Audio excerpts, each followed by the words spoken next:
A morte do jornalista Tim Lopes, em 2002, foi um dos crimes mais chocantes ocorridos no Rio de Janeiro. O produtor da Rede Globo, então com 52 anos, desapareceu no dia 2 de junho de 2002. Somente em 5 de julho, um exame de DNA confirmou que os restos mortais encontrados em um cemitério clandestino eram do jornalista.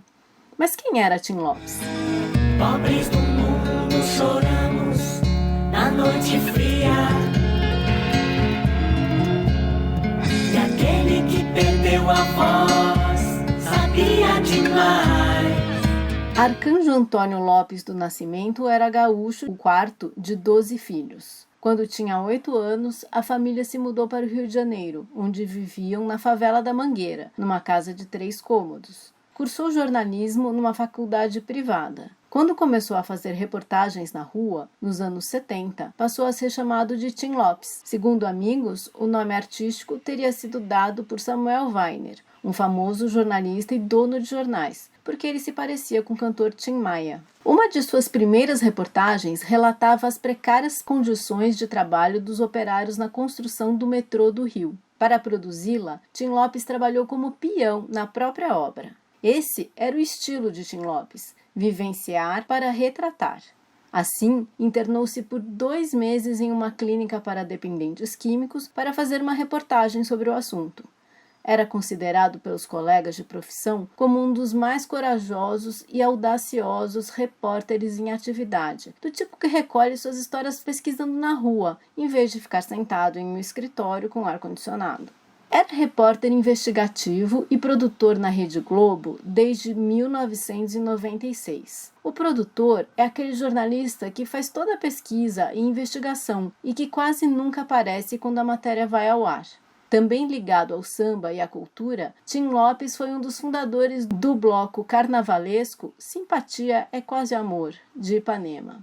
Sendo de origem humilde, desde os anos 90, Tim Lopes passou a retratar como cidadãos de baixa renda foram abandonados pelos governos e submetidos à lei do tráfico nos morros do Rio de Janeiro. Em 2001, ele usou uma câmera escondida para mostrar os traficantes armados nas ruas vendendo cocaína abertamente aos pedestres, nas favelas do Complexo do Alemão. O relato, chamado Feirão das Drogas, foi transmitido no Jornal Nacional. A matéria gerou muita repercussão, o que fez com que a administração pública do Rio agisse.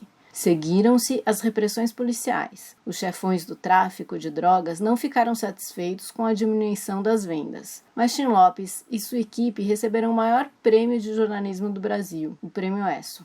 Em 2002, Lopes foi avisado pelos moradores da Vila Cruzeiro que traficantes estavam promovendo prostituição infantil nos bailes da região. Os moradores disseram a Lopes que as meninas que não participavam dos bailes eram alvo de represálias. Negligenciados pelo Estado, as famílias não podiam ir à polícia. Nada era feito quando iam à delegacia. E então procuraram a ajuda de Tim Lopes. O jornalista estava usando uma microcâmera escondida quando desapareceu na tarde de 2 de junho de 2002. Ele foi reconhecido pelos traficantes, julgado, condenado, barbaramente torturado e morto. Seu corpo foi queimado e seus restos mortais depositados em um cemitério clandestino. Como Marielle Franco, Tim Lopes passou a ser mais conhecido depois de sua morte. Foi premiado com o Prêmio Direitos Humanos em 2012, entregue pela presidenta Dilma Rousseff à irmã de Lopes. Em 2017, ele foi homenageado com o Prêmio Vladimir Herzog, outro jornalista assassinado em 1975 pela ditadura. Mas ao contrário de Marielle Franco, cuja autoria do mando da execução ainda não foi esclarecida depois de quase 1000 dias, uma operação policial prendeu o traficante Elias Maluco 3 meses depois da morte de Tim Lopes. Elias foi condenado a 28 anos de prisão por ter sido mandante do crime.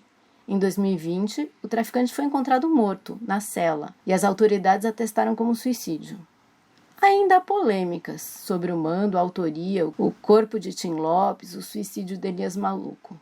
Mas o certo é que jornalistas continuam sendo vítimas de agressões e violência no Brasil. Um relatório da Federação Nacional de Jornalistas aponta que o número de casos de violência contra veículos de comunicação e profissionais subiu 54% de 2018 para 2019. Monitoramento recente de violações contra jornalistas, divulgado pela ONG Artigo 19, revela que o presidente Jair Bolsonaro, seus filhos e ministros cometeram 449 ataques contra profissionais da imprensa e comunicadores desde janeiro de 2019 até agora. A gente deve ser crítico ao que lê, ouve e assiste na mídia, já que TVs e jornais normalmente estão do lado do poder e do capital.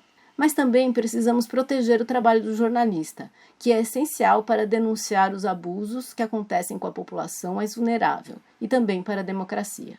MTST, a luta é pra valer. Vai renascer dentro de nós e pedir paz.